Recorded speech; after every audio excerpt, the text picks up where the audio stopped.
Merci Alain.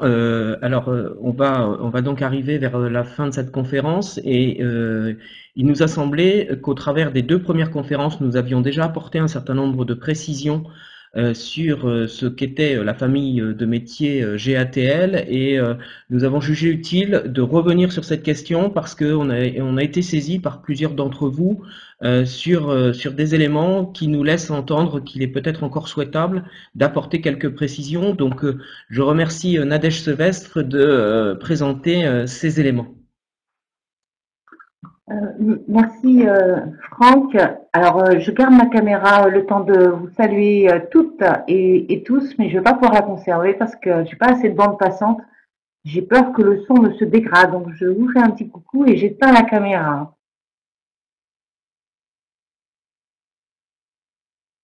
Alors nous souhaitions revenir avec vous pour échanger sur les familles de métiers puisque nous les avons mises en œuvre en académie et que nous avons une expérience désormais et que peut-être nous avons eu des interprétations différentes de la famille de métiers et que très certainement nous avons des mises en œuvre de la famille de métiers différentes sur le territoire national et peut-être même au sein de nos académies.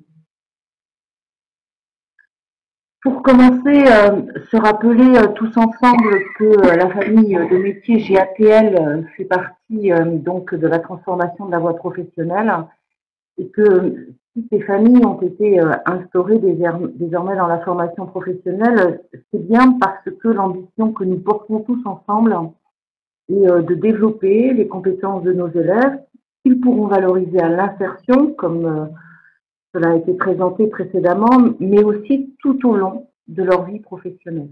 Et c'est bien ce tout au long de leur vie professionnelle qui nous intéresse dans la notion de famille. Et on voit assez vite, si on revient sur l'origine, que ça n'est pas simplement une réponse à des choix d'orientation, et que c'est sans doute pour cela que les compétences communes ont été identifiées et que nous allons nous intéresser aux compétences communes. Alors sur cette question, nous voyons très clairement, et nous le redisons parce que parfois il y a un doute, on est bien sur une famille de métiers, gestion administrative, transport, logistique, et on n'est pas sur une famille de diplômes. Parfois, nous constatons en académie que nous avons des secondes GATL.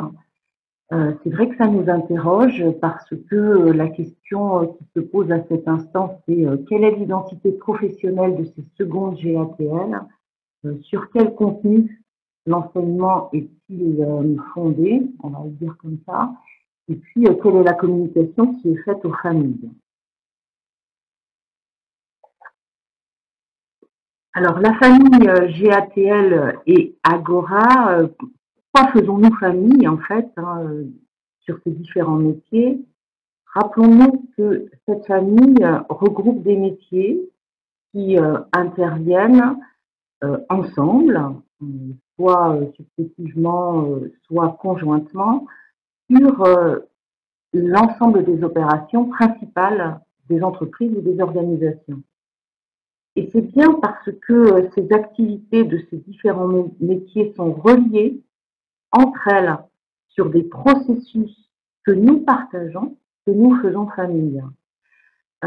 Cette question du partage des processus est sans doute la question centrale que nous pouvons investir pour tirer une plus-value pédagogique de la famille GATL et donc de la place d'Agora dans cette famille. Alors, cette diapositive, en fait, vient de l'interrogation que nous avons tous en académie sur la façon dont les établissements, les équipes pédagogiques et les chefs d'établissement, bien sûr, s'emparent de la famille GATL et de la place des différents diplômes qu'ils ont dans leur établissement, dans l'offre de formation. Nous avons vu que certains établissements ont fait reposer quasi exclusivement sur la procédure d'affectation la gestion de leur flux des montants de première. Et dans ces situations particulières, qui sont parfois assez nombreuses en fonction des académies ou des établissements, nous avons constaté que faire reposer sur la procédure d'affectation la gestion du flux, eh bien, c'était source de frustration à la fois pour les élèves qui sont insatisfaits de ne pas avoir leurs vœux et pour les professeurs qui ne reconnaissent plus leur identité professionnelle dans cette classe de seconde. Et donc, ce que l'on sait tous maintenant, c'est que ça ne sera jamais l'affectation qui va gérer l'orientation. Il ne faut pas confondre le processus d'orientation qui, à un moment donné, se clôture par une procédure d'affectation qui va proposer une décision d'orientation.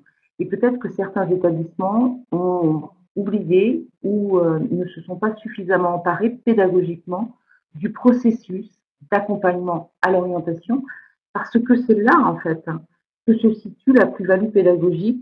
C'est là que nous avons des marges de manœuvre pour mieux accompagner nos élèves.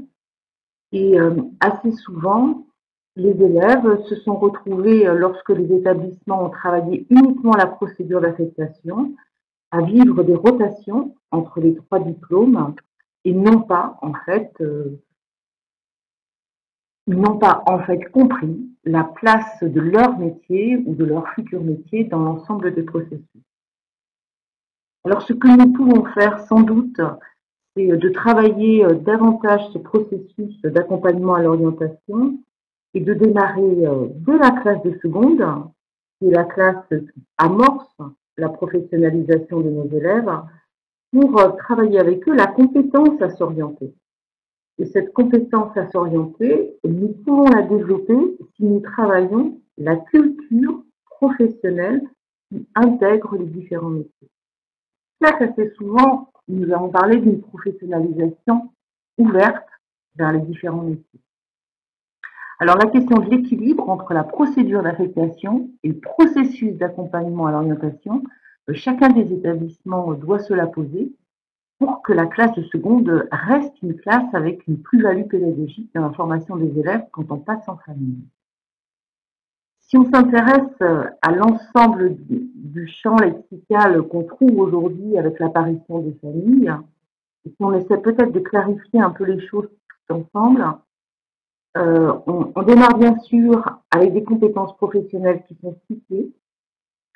Elles sont situées dans un métier, elles sont dans nos référentiels. Ce sont les compétences professionnelles qui sont enseignées par les professeurs, et ceci dans le respect des spécialités de recrutement des enseignants. Et puis ensuite, bien sûr, la manifestation de ces compétences professionnelles situées dans un référentiel témoigne sans doute d'une maîtrise ou du moins d'une mobilisation des compétences professionnelles que nous avons qualifiées de communes. Nous les avons qualifiées de communes parce que ce sont des compétences méta que nous retrouvons dans nos 3 métiers. Ce sont les compétences que nous connaissons, gérer les relations interpersonnelles, organiser, planifier. Et ces compétences professionnelles communes sont mobilisées en même temps que les compétences professionnelles situées. Et elles sont mobilisées avec plus ou moins d'intensité. On le voit dans notre tableau de rapprochement des référentiels. Elles sont mobilisées avec plus ou moins d'intensité en fonction des métiers. Et l'ambition, dès la classe de seconde, et cette ambition, elle peut ensuite se poursuivre sur la classe de première et de terminale, l'ambition, c'est d'élever ces compétences professionnelles communes à un niveau transférable, de telle sorte que nos élèves soient en capacité de transférer d'un métier à un autre, d'un acteur à un autre, les compétences qui ont été acquises. Et c'est cette identification des compétences professionnelles communes qui est essentielle pour les élèves. Faut-il enseigner les compétences professionnelles communes? Moi, je ne le crois pas, parce qu'on enseigne des compétences professionnelles situées dans un métier et on les élève au niveau des compétences communes. Faut-il évaluer les compétences professionnelles communes? J'avoue que je ne sais pas non plus maintenant s'il faut les évaluer, mais je crois que si elles sont évaluées dans leur capacité à être transférées dans un autre métier.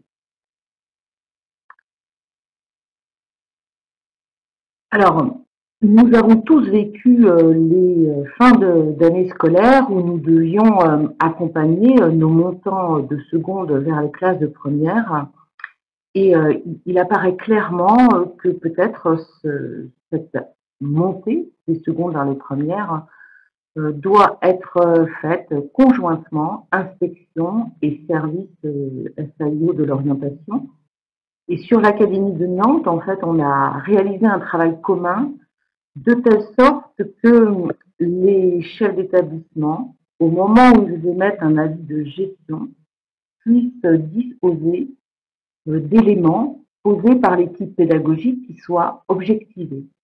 Parce que fréquemment, cet avis de gestion est mis peut-être simplement sur le résultat des moyennes et il ne nous semble pas que classer les élèves sortant de seconde sur une moyenne et donc de demander à la procédure d'affectation de bien vouloir placer les élèves va produire, on va dire, de l'enthousiasme pour l'ensemble des élèves qui ne verront pas leurs vœux satisfaits, puisque nous savons les flux entre les différents métiers, quelles que soient les académies, sont relativement réduits.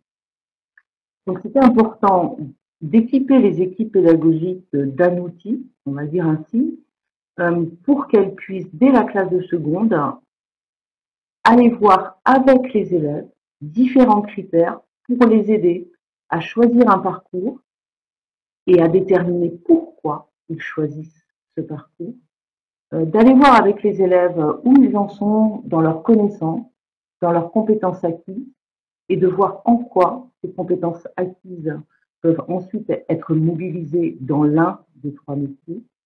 Et puis, bien sûr, à s'intéresser à l'ensemble des codes sociaux, des compétences psychosociales, des aptitudes, et puis sur le domaine transversal, à s'intéresser à l'organisation de l'activité et à l'autonomie.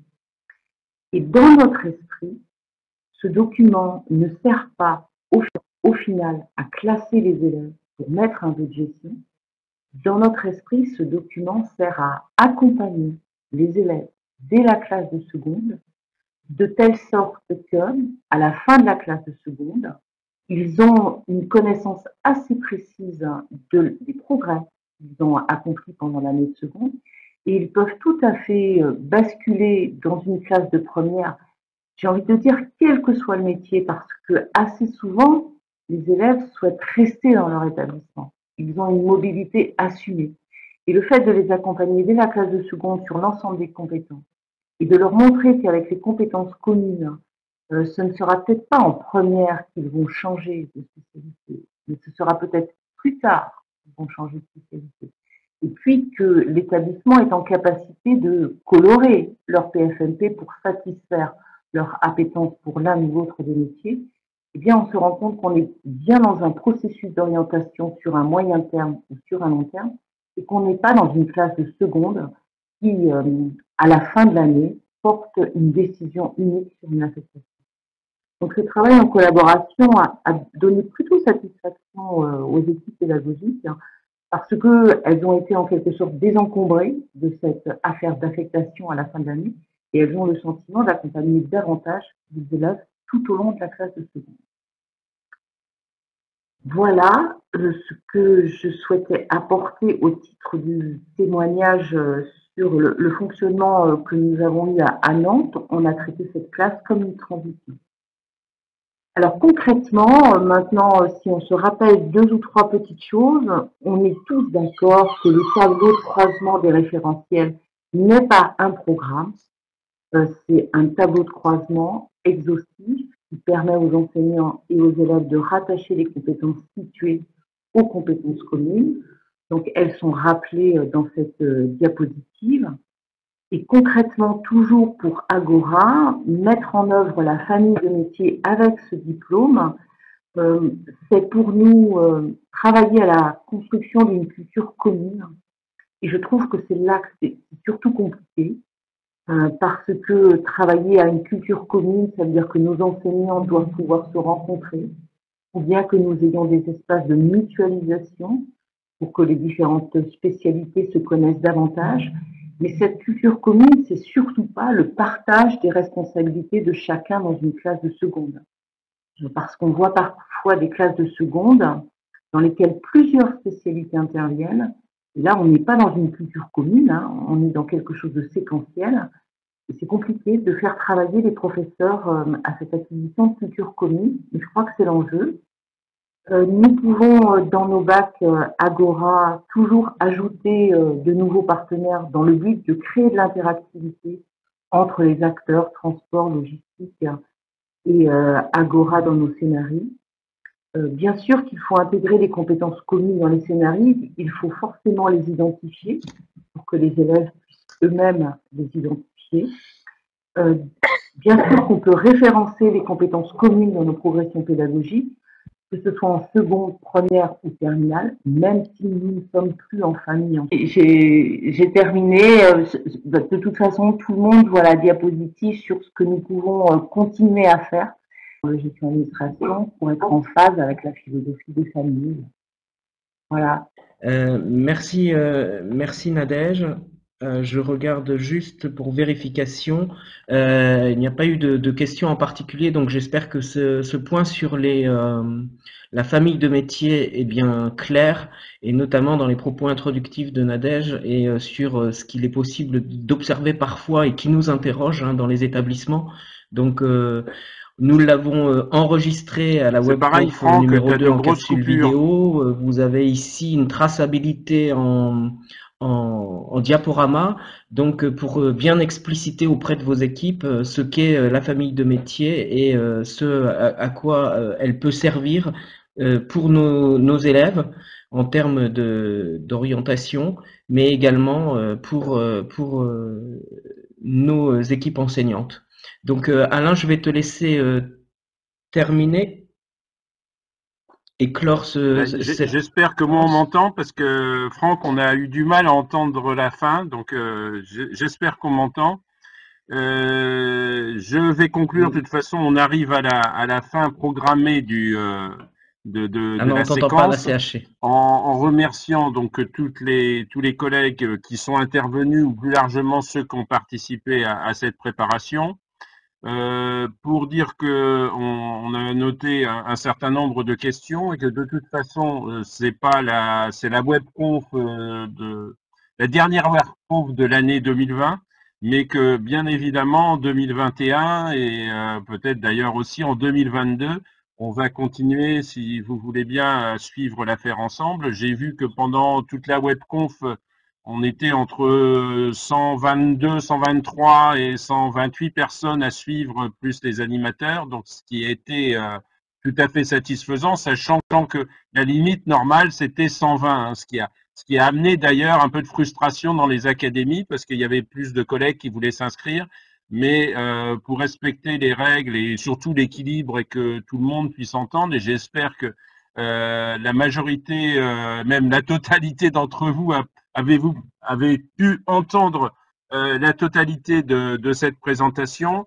Je répète une nouvelle fois que elle a été enregistrée et je pense en particulier à nos collègues ultramarins très lointains sur la Polynésie, la Nouvelle-Calédonie, qu'elle pourra être rediffusée, mais également sur tout point du territoire.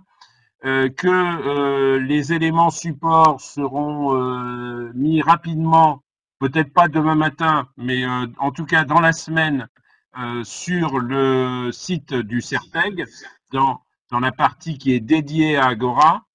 Et comme Franck l'a indiqué, peut-être également au travers de Via Educ, ce qui permet de toucher l'ensemble des collègues avec deux canaux différents, ce qui est important parce que de toute façon, tous ces éléments-là doivent être diffusés au maximum. Hein, il n'y a rien qui est secret ou caché.